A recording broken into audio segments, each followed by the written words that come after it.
Uitați-vă aici, oamenilor. Aflu pe cimitir, vin la mormântare la un om care a fost foarte bun, un om de omenie. Uite ce am văzut eu venind aici pe cimitir. Gunoaie.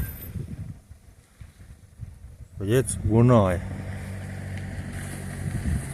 Asta ce așteaptă la intrarea în...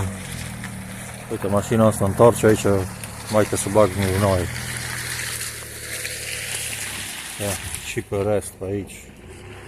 Nu curățăime cimitirul ăsta. 25 de grade afară.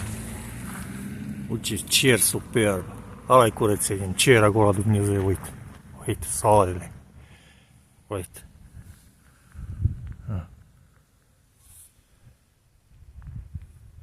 Multe locuri din Lăpuș, din oraș.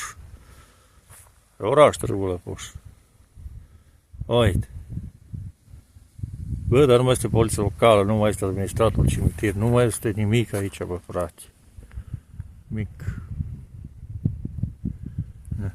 Uite. Mocirlă. Ia pe jos, mocirlă.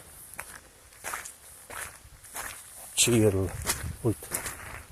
Ca și cu puțin noroc, ca la Rovine, ca la Călugăreni.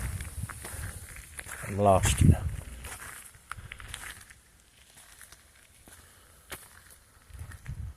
Aici se vede și țara Lăpușului, depresiunea Lăpușului, foarte frumos. Da, duc și la mormântare aici, la Vârdea lui mama. A fost bolnav, a murit cam de vreme, la 75 de ani. Uite ce frumos e cerul. Aici vine cu tăția.